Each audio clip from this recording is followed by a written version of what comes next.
Bihar, we will support expressways. What you're not saying is that you will make expressways which will charge very high tolls. So you are recovering the money, you're not doing anyone a favor. You're charging back-breaking tolls. You might give another bridge which might collapse. Yes. You will set up another power plant, which like Jharkhand may also be outsourced to a favorite businessman. Correct. He can be given a nice juicy PPA and sell more imported coal. Secondly, on Andhra, there are no grants, but only loans, that too from multilateral agencies. So basically, dollar loans will be given to Andhra Pradesh, which future generations will have to pay back with interest. There was also another sweeping statement. Grants for backward regions of Rayalaseema, Prakasam and North Coastal Andhra, as stated in the Act, will be provided. I looked in the entire demand for grants with a tooth comb, with a microscope. And I looked at the expenditure budget. Nothing was provided anywhere. I don't see the intelligent people of Andhra being fooled by this.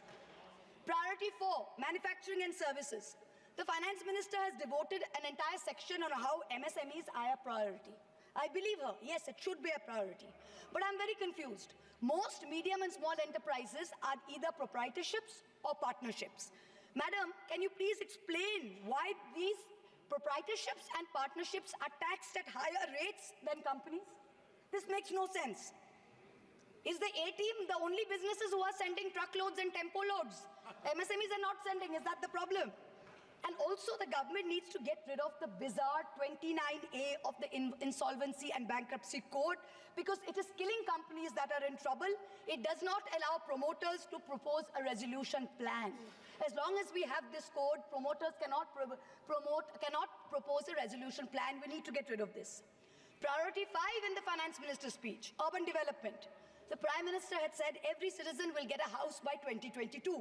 We are now in 2024 and we are still making allocation for 3 crore more houses. Yes. Can you please tell us how many more houses we need and when it's going to be done? Let's get this over with.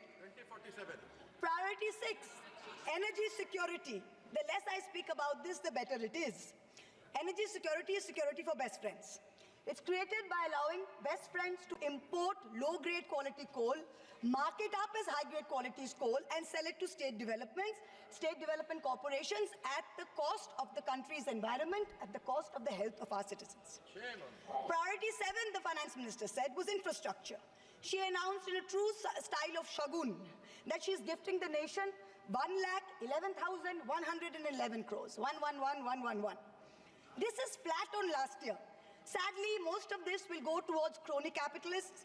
You'll make roads that have potholes, you'll have airports that leak, you will have bridges that fall out, and the taxpayer will pay for this. The budget speaks of private sector participation.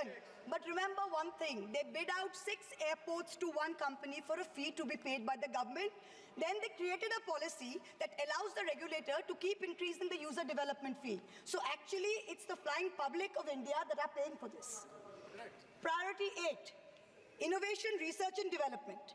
Grand words, these are just grand words. The finance minister seems to have forgotten that most entrepreneurs register their product and software IPs in foreign countries like the US, since IP registration system for patents is a complete failure in our country. Unless you fix patent registration, this is not going to happen. The last priority she talks about is next generation reforms. This is also another Jamla. She says, I propose to earmark a significant part of a 50-year interest-free loan for competitive federalism. So this is double speak.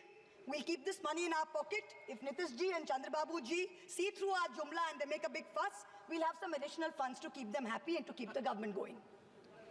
Finally, I have to mention one interesting fact, and I hope that the Treasury benches will have the patience to hear me out. Please. I wholly agree with the Finance Minister on one thing. The budgets for the CBI and the ED have been reduced this year, and I was wondering why. Is it because the voters didn't like the fact that you were using the CBI and the ED to go after the opposition and file fake affidavits? Or is it because you have outsourced the CBI and the ED completely to a businessman in Ahmedabad who's controlling the whole thing? Why have you reduced it? Number one, the former Maharashtra Home Minister highlighted how BJP leaders and agencies have threatened him to filing a fake affidavit. In the case of Sandesh Kali in West Bengal, the women have confirmed on video that BJP leaders forced them to file fake statements.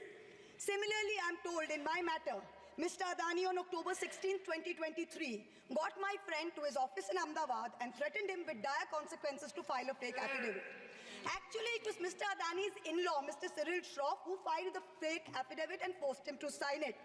Even today, every mid-level official in Adani's office calls mid-level officials in the CBI and says, 161 statement change karaiye, aapka sir ko bulaiye, madam ke against mein statement dijiye. I am telling the CBI, via you, madam, please take a 164 statement once and for all. Don't keep calling back people at Adani's behest to change 161 statements to implicate me. It's going to get you nowhere. Let us reduce the CBI and the ED budget to zero. Let us, Mr. Adani, pay the full 1,500 crores. Let us outsource it completely to him. End of story. In short, this Kursi Bajao budget is a desperate attempt by the government to stick its head in the sand and act like that the mandate of 2024 never happened.